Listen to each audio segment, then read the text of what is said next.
दोस्तों अप्रैल का महीना चल रहा है और धूप बहुत ही तेज़ हो रही है। तो इस वक्त ऐसे हम कौन कौन से उपाय कर सकते हैं जिससे हमारे पौधों को थोड़ी सी ठंडक मिले, क्योंकि इतनी कड़ी धूप में हमारे पौधे भी गर्मी से झुलस रहे हैं। देखिए, आप मेरे प्लांट्स को ही देख लीजिए।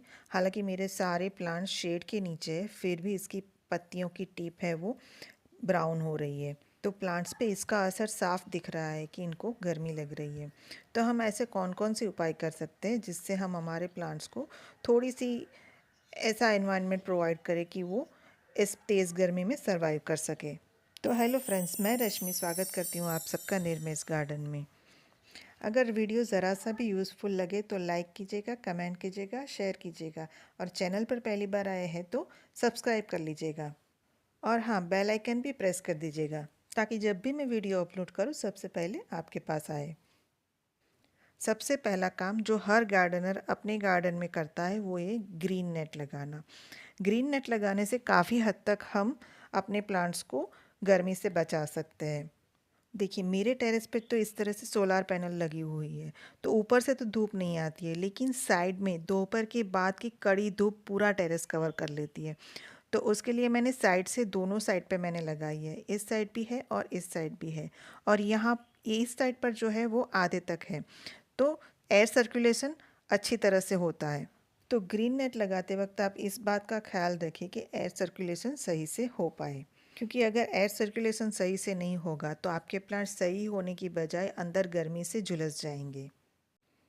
फिर ग्रीन नेट के अलावा आप ये काम कर सकते हो कि आपके जितने भी प्लांट्स हैं उसके नीचे आप इस तरह की प्लास्टिक की जो प्लेट आती है वो रख दीजिए, ताकि जब भी आप उसमें पानी दो तो एक्स्ट्रा पानी है वो प्लेट में रह जाए।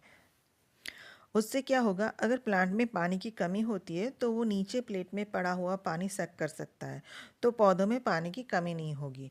उसके अलावा आप पौधों को एक साथ झुंड में रख दीजिए। साथ में आप जो भी आपके प्लांट है वो साथ में रख दीजिए। जब आप प्लांट्स को एक साथ में रखते हो और नीचे प्लेट भी लगा रहे हो, तो जब ज़्यादा गर्मी होती है तो जो नीचे प्लेट में पानी पड़ा हुआ है तो ज़्यादा धूप में वो इवापोरेट होता है, और उससे उसके आसपास प्लांट के आसपास ह्यूमिडिटी लेवल बढ़ जाता है। तो जो बाहर का टेम्परेचर उससे 1 डिग्री तक यहाँ पे कम हो जाता है। तो इससे प्लांट को बहुत मदद मिलती है धूप बर्दाश्त करने की।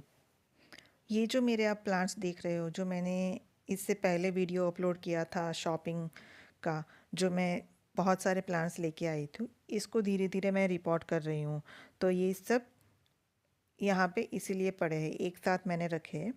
और ये सब अभी भी थोड़े से शॉक में है। देखिए, थोड़े थोड़े इसके पत्ते झड़ रहे हैं, तो इसको अभी स्टेबल होने में वक्त लगेगा। जो भी ये स्टैंड से नीचे पड़े हैं वो सारे मेरे रिपोर्ट किए हुए प्लांट्स ही है। फिर अगला जो काम आप कर सकते हैं वो ये है कि आपके पास जो भी बर्तन हो, बकेट हो या फिर कोई भी प्लेट हो, इस तरह से उसमें आप पानी भर के रख दीजिए। इस तरह से पानी को भर के रखने से भी आप ह्यूमिडिटी लेवल को बढ़ा सकते हो। देखिए, आपके पास जो भी हो उसमें आप पानी भर के जगह जगह पे रख दीजिए। 3-4 जगह पे अगर आप रख देते हो तो उससे काफ़ी मदद मिलेगी। फिर अगला काम जो आप कर सकते हो वो है प्लांट्स में जब भी आप पानी दें तो वो शावर करके ही दें। मैं अपने प्लांट्स को सुबह में ही पानी देती हूँ, क्योंकि सुबह में पानी देने से क्या होता है कि वो पूरे दिन जो तेज़ धूप है उसमें मॉइस्चर लेवल बना रहता है। और अगर कोई प्लांट सूख भी जाता है तो हम वापस शाम शाम को उसमें पानी डाल सकते हैं। तो ऐसा कोई रूल नहीं है कि सुबह ही देना है या फिर शाम को ही देना है। आपको जब भी पानी देना हो आप दे सकते हो, लेकिन मैं प्रीफ़र करती हूँ कि मैं अपने प्लांट्स को सुबह में ही पानी दूँ। और जब भी पानी देती हूँ तो शावर करके पानी देती हूँ, और जो भी मेरे बकेट या प्लेट्स जो खाली है उसमें पानी भर के रखती हूँ। इस तरह से पानी भर के रखने से प्लांट्स के आसपास ह्यूमिडिटी लेवल बहुत ज़्यादा बढ़ जाता है और वो हमारे प्लांट्स को काफ़ी पसंद आता है। इस तरह से मैंने अपने सारे प्लांट को इकट्ठा करके रख दिया है। जैसे ये एडेनियम है उसको भी मैंने एक साथ ही रख दिया है। और ये जो बैग वाले थे उसको मैंने पीछे की तरफ रखा है और उसमें प्लेट रख दी है, क्योंकि नीचे टेरेस की सतह है वो बहुत गर्म हो जाती है, इसलिए मैंने थोड़ा इसे पीछे की तरफ रखा है और नीचे प्लेट लगा दी है। लेकिन एडेनियम में प्लेट लगाते वक्त आप इस बात का ध्यान रखें कि प्लेट में पानी पड़ा नहीं रहे। अगर प्लेट में पानी पड़ा रहेगा तो एडेनियम में रूट रॉट का खतरा रहता है। तो इस तरह से हमने ग्रीन नेट लगा के उसमें प्लांट्स के नीचे प्लेट लगाई, पानी भर के रखा, प्लांट्स को एक साथ झुंड में रखा। तो उस तरफ हमने ह्यूमिडिटी लेवल बढ़ा दिया।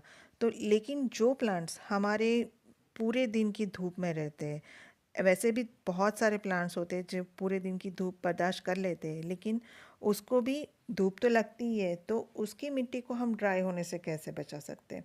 तो उसके लिए जो हम काम कर सकते हैं वो है मल्चिंग। मल्चिंग आप किसी भी चीज़ से कर सकते हो, जैसे सूखे पत्ते हो गए, गत्ते से कर सकते हो, ग्रीन नेट हो उसको भी आप मिट्टी पे लगा सकते हो, या फिर जिस तरह से मैंने ये बीच में मैंने सूखे पत्ते रखे और आसपास मैंने ये जो पोर्टुला का है उसको लगाया है, तो उससे भी मेरी मिट्टी पूरी कवर हो रही है, तो मेरी मिट्टी इतनी जल्दी सूखती नहीं है। तो इस तरह से आप लाइव मल्चिंग भी कर सकते हो। अब देखिए इस तरफ भी मेरे कुछ प्लांट्स पड़े हुए हैं, जैसे ये अपराजिता का बेल है जो मैंने अभी भी रिपोर्ट की है, इसको भी मैंने लगा दिया। फिर ये मैक्सिकन पिटूनिया है, पर्सलेन है, ये सब मैंने एक साथ ही लगाया, ये विंग का है।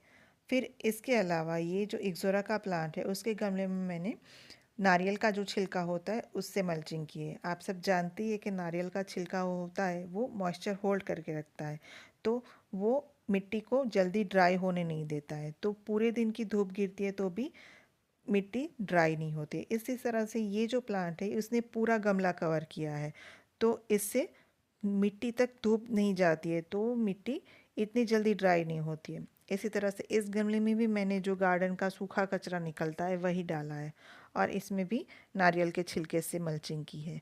इसमें एक तरह की लाइव मल्चिंग है।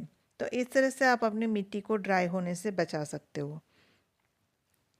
देखिए इसमें भी है, लाइव मल्चिंग है और सूखे पत्ते हैं, तो आप किसी भी तरह से मल्चिंग कर सकते हो। तो इस तरह से ये कुछ छोटे छोटे काम हैं जिसे करके हम अपने प्लांट्स को इस तपती गर्मी में भी थोड़ी सी ठंडक प्रदान कर सकते हैं। तो उम्मीद है आपको वीडियो पसंद आया होगा। अगर वीडियो ज़रा सा भी यूज़फुल लगा है, पसंद आया है, तो प्लीज़ लाइक कीजिए, कमेंट कीजिए, शेयर कीजिए, और हाँ, अगर मेरे चैनल पर पहली बार आए हैं तो सब्सक्राइब भी कर लीजिएगा। Thank you.